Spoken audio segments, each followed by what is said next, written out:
Hey, aloha. How's it?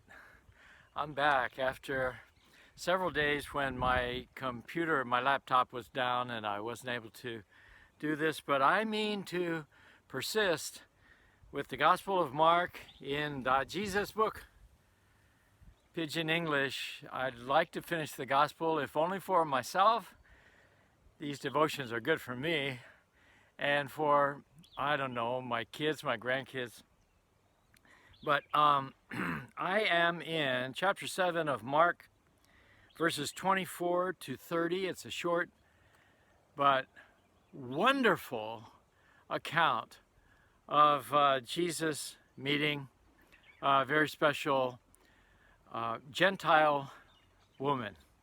In Japan, we would say she was gaijin, or in Hawaii, we call the outsiders haole. She was different kind.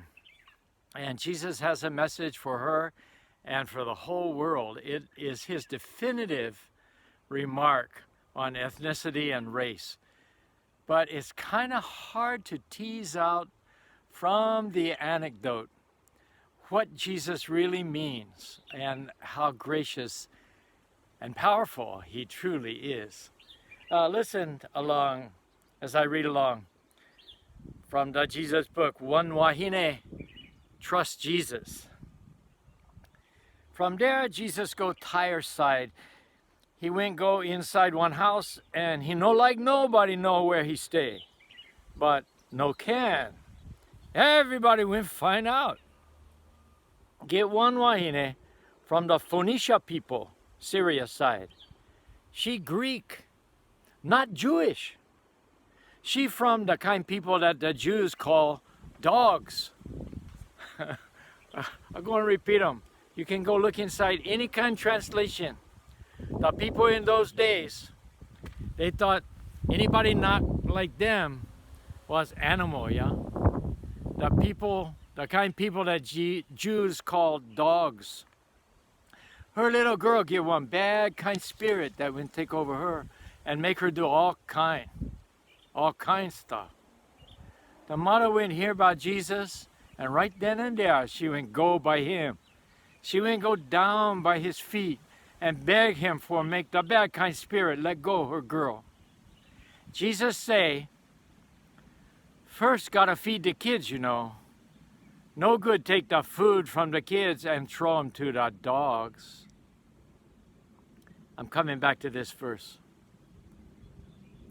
She say, her reply, that's right, boss. But even the dogs under the table eat what fall down from the table, yeah? Jesus tell her, wow, you trust me for real kind. You can heli on home. The bad kind spirit gone already from your girl. So she go back home, there was the girl, she resting on top of the bed, and no more bad kind spirit. Now, I believe that this is a scene that has to be watched more than heard.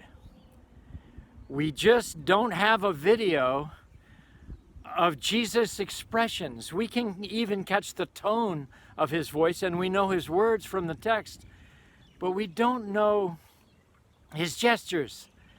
We don't know his countenance. We don't know how he really said this to the woman. On first reading, you might think it's a terrible insult. Jesus is calling her a dog. But he did it with the wink of his eye. Everybody standing around, that whole crowd inside that house was composed of disciples and detractors. There were friends and enemies, and curious people, and mostly Jewish people who wanted to know that this powerful prophet, they thought maybe, healer, hero and celebrity from God, was all out for the Jewish people and the Jewish people only. What Jesus does with this statement and with his wink, with his nod to the woman that I have in my imagination, is to state clearly and confront the prejudice that those people had, the limitations on God's grace and God's worldwide family. When Jesus say, the woman begs him to cast the bad spirit out of her daughter. And Jesus says, first gotta feed the kids, you know. No good take the food from the kids and throw them to the dogs. Wink, wink, wink. This courageous and persistent woman says, yes, but even the dogs get to eat the scraps that fall down from the table.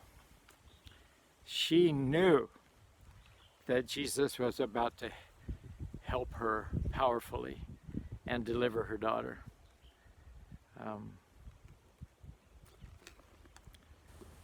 I wish I could have been there. I wish we could all have seen him in action and watched the micro expressions of his face.